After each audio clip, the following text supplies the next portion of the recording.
মূলত যে কারণে অভ্যাস এতটা গুরুত্বপূর্ণ। পরিচয় পরিবর্তন হলো অভ্যাস পরিবর্তনের নর্থ স্টার বা ধ্রুবতারা। এই বইয়ের বাকি অংশে আপনাকে ধাপে ধাপে নির্দেশনাবলী সরবরাহ করা হবে কিভাবে নিজের জীবনে, নিজের পরিবারে, নিজের কর্মীদের মধ্যে, নিজের প্রতিষ্ঠানে এবং আপনার ইচ্ছামতো অন্য যে কোনো জায়গায় আরও ভালো অভ্যাস গড়ে তোলা সম্ভব। তবে আসল প্রশ্নটি হলো, আপনি কি এমন ব্যক্তি হয়ে উঠতে চান যা আপনি ভেতর থেকে চান।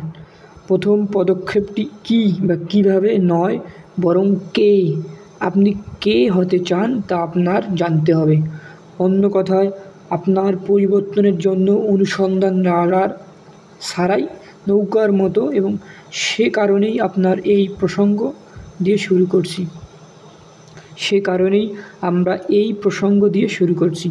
নিজের সম্পর্কে আপনার বিশ্বাস পরিবর্তন করার ক্ষমতা আপনার রয়েছে। আপনার পরিচয় প্রস্তরের ভিতরে ফসলের মতো স্থির নয়। প্রতি মুহূর্তে আপনার নিজস্ব পছন্দ রয়েছে। আজ একটি পরিচয়কে শক্তিশালী হিসেবে গঠন করার তাগিদে যে অভ্যাসগুলো বেছে নিয়েছেন সেটা সম্পূর্ণরূপে আপনার নিজের পছন্দেই নির্ধারণ করা। এবং এটি আমাদের এই বইয়ের গভীর উদ্দেশ্য ও কেন অভ্যাস গুরুত্বপূর্ণ সে কারণটি সামনে নিয়ে আসে। উন্নত অভ্যাস গড়ে তোলা বিক্ষিপ্তভাবে করার মতো কোনো লাইফ হ্যাক নয়। এটি প্রতি রাতে একটি দাঁত ফ্লসিং করা বা প্রতিদিন সকালে শীতল পানি দিয়ে গোসল করা বা প্রতিদিন একই পোশাক পরার বিষয় নয়।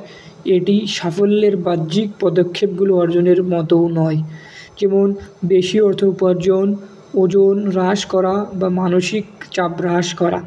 অবশ্যই অভ্যাস আপনাকে এই সমস্ত কিছু অর্জনে সহায়তা করতে পারে, তবে মূলত অভ্যাস মানে কিছু পাওয়া নয়, অভ্যাস মানে কেউ একজন হয়ে ওঠা। শেষ পর্যন্ত আপনার অভ্যাসগুলো গুরুত্বপূর্ণ কারণ তারা আপনাকে আপনার পছন্দ মতো ব্যক্তিতে পরিণত হতে সহায়তা করে। এগুলো হলো এমন চ্যানেল বা মাধ্যম যার মাধ্যমে আপনি নিজের সম্পর্কে আপনার গভীর বিশ্বাস তৈরি করেন। বেশ আক্ষরিক অর্থে আপনি নিজেই আপনার অভ্যাস হয়ে যান।